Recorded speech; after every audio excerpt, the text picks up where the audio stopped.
A gente segue aqui porque a declaração do ministro do Trabalho, Luiz Marinho, sobre encerrar o saque aniversário do FGTS dividiu opiniões. Nesta quinta-feira, ele destacou que o tema será objeto de amplo debate. De acordo com o ministro, a proposta será discutida com o Conselho Curador do Fundo de Garantia do Tempo de Serviço e com as centrais sindicais. Em seguida, ela será apresentada ao presidente Luiz Inácio Lula da Silva. Luiz Marinho afirmou que o objetivo é preservar a poupança do trabalhador e garantir a real finalidade do FGTS. O saque aniversário surgiu no primeiro ano de governo do ex-presidente Jair Bolsonaro, a função que permite a retirada anual de parte do saldo do fundo até o último dia do mês de nascimento, tem como finalidade aquecer a economia do país. Mas a adesão é opcional.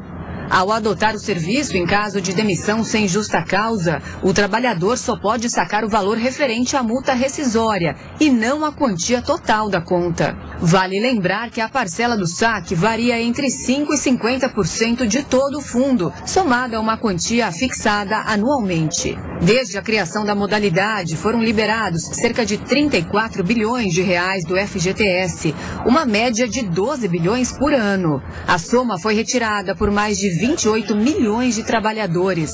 Como o saque foi autorizado por lei, o governo Lula terá que incluir na legislação uma regra que invalide o texto anterior. E sobre os impactos desse possível cancelamento do saque aniversário na vida do trabalhador, a gente conversa agora com Carlos Castro, ele é membro da Associação Brasileira de Planejamento Financeiro.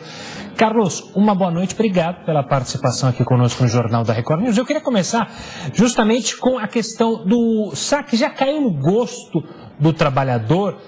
Uma gama enorme de trabalhadores aderiram ao programa, mas de fato a gente consegue dizer para quem vale a pena e para quem não vale a pena? É possível dizer que há isso? Oi, Gustavo, boa noite Camila, boa noite a todos. Sobre o tema saque aniversário, acho que é uma oportunidade para a gente falar de planejamento. Como foi bem colocado na reportagem, né, o grande objetivo do FGTS é funcionar como um colchão de segurança. Ou seja, ele é uma reserva para cobrir, né, a emergência, no caso, a eventual perda do emprego ou em determinados casos relacionados à saúde. Com a criação do saque aniversário de 2020, essa responsabilidade, vamos dizer assim, de você poder fazer o uso desse dinheiro para tomada de decisão em relação a essas emergências, ela foi passada para as pessoas, né, para os trabalhadores. A grande dúvida que fica é se a grande finalidade, né, dos trabalhadores no saque aniversário tem sido utilizar esse dinheiro de fato para cobrir emergência. Porque sem um colchão de segurança, e considerando que riscos, nós estamos sujeitos a ter riscos que levam a uma demanda financeira para a qual eventualmente a gente não está preparado, sem essa reserva eu acabo correndo o risco de me endividar. Então, de fato, caiu sim no gosto popular das pessoas, mas o grande ponto e a grande preocupação é que sem um planejamento financeiro, com a premissa, né, de que o saque aniversário deveria ir para aquecer a economia, a grande preocupação é que ele vá direto para o consumo, e aí perca essa finalidade que é a finalidade da reserva.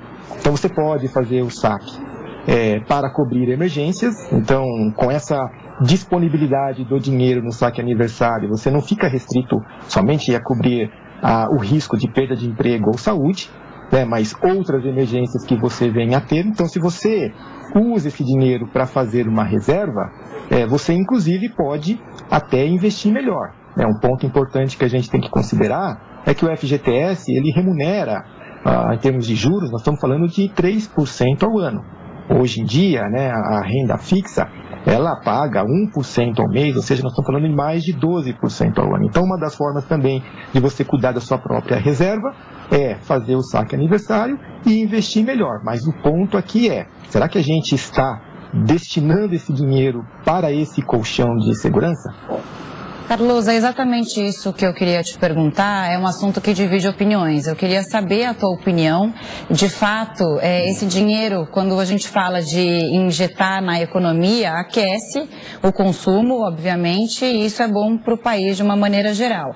Mas tem esse outro lado de que o colchão, caso o trabalhador seja demitido e tudo mais, o cobertor fica curto para ele. Então, o que você acha que, neste momento, analisando os números do país, a inflação, toda essa pressão que a gente tem, seria o mais viável?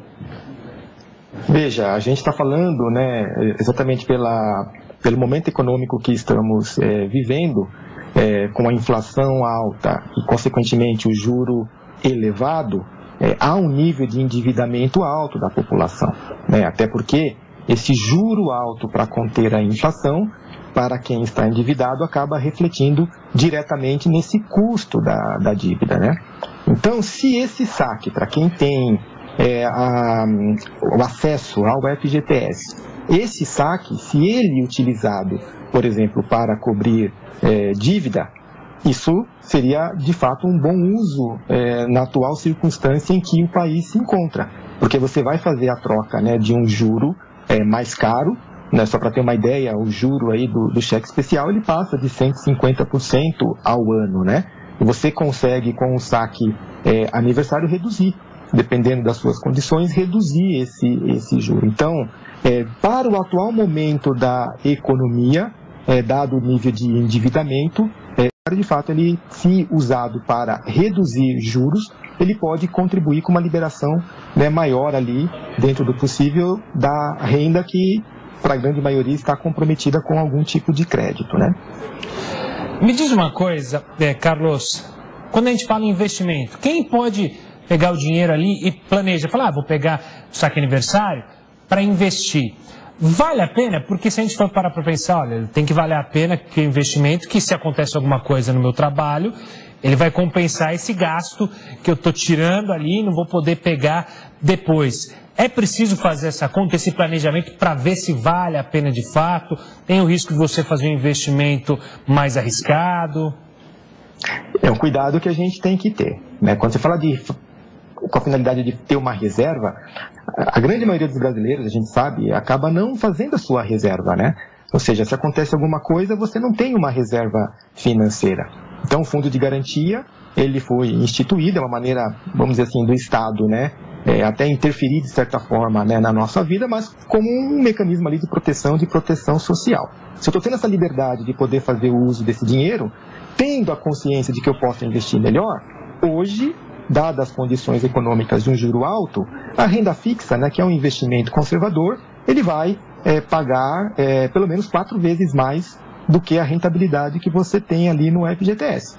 Então, para quem tem essa consciência, né, e esse planejamento, pode sim, não abstendo, não deixando de destinar para a reserva, que requer um investimento que seja mais conservador, você consegue hoje fazer com que esse dinheiro cresça 4 vezes mais do que o valor, que é de 3% de remuneração pago ali no FGTS. Então, uma discussão que é importante ter hoje o FGTS com 3% de rentabilidade ao ano acaba perdendo para a inflação. Então, ao longo do tempo, esse dinheiro está perdendo poder de compra. Veja que a inflação nos últimos 12 meses, vou colocar aqui números redondos, ela está em algo em torno de 5%.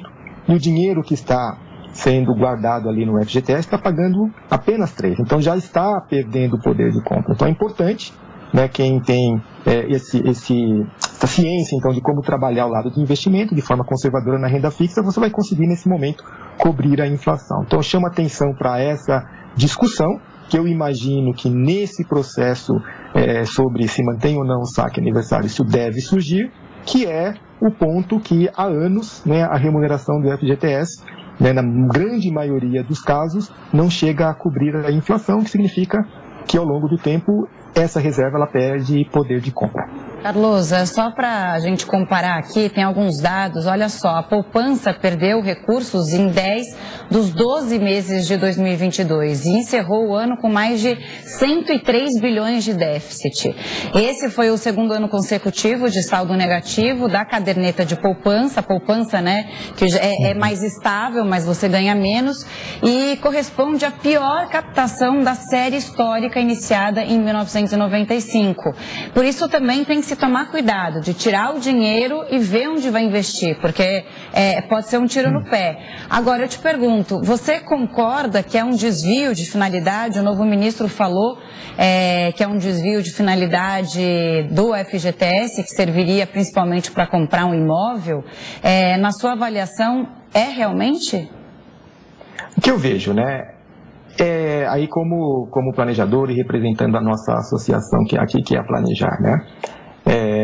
Do ponto de vista de planejamento, nós estamos falando que é um recurso nosso, é um recurso do trabalhador. Se é um recurso do trabalhador, né, a responsabilidade por administrar esse dinheiro tem que ser dele, tem que ser das pessoas, né? Não pode ser do Estado, né? O Estado constituiu um meio para que o trabalhador pudesse ter essa reserva, agora ele tem que ter esse arbítrio para poder lidar com o dinheiro. Por isso que eu chamo muito a atenção para o planejamento financeiro, porque se você tem uma reserva, né, que cubra ali, normalmente a gente usa um número de 3 a 6, até 12 vezes o que seria ali os seus gastos mensais, não vejo problema que, né, o valor excedente a essa reserva você possa utilizar para outra finalidade dentro de um planejamento, por exemplo, de médio prazo ou longo prazo, como a compra do imóvel.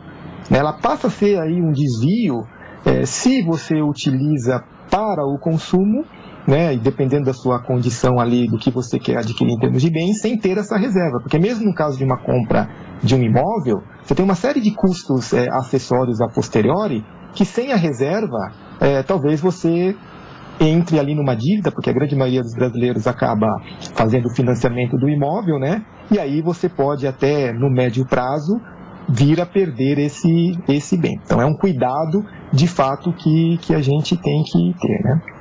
Carlos, ainda a gente vai trazer detalhes também agora da Bolsa de Valores, que bateu recorde em número de negócios realizados no ano passado.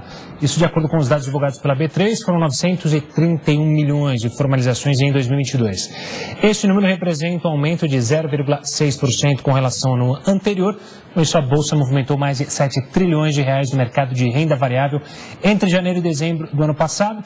Já o volume médio negociado por dia ultrapassou a marca de 29 bilhões de reais. Aproveitando, então, o ensejo, falar sobre o mercado de ações, que é algo que ainda não está na grande população, né? O brasileiro, como um todo, não investe.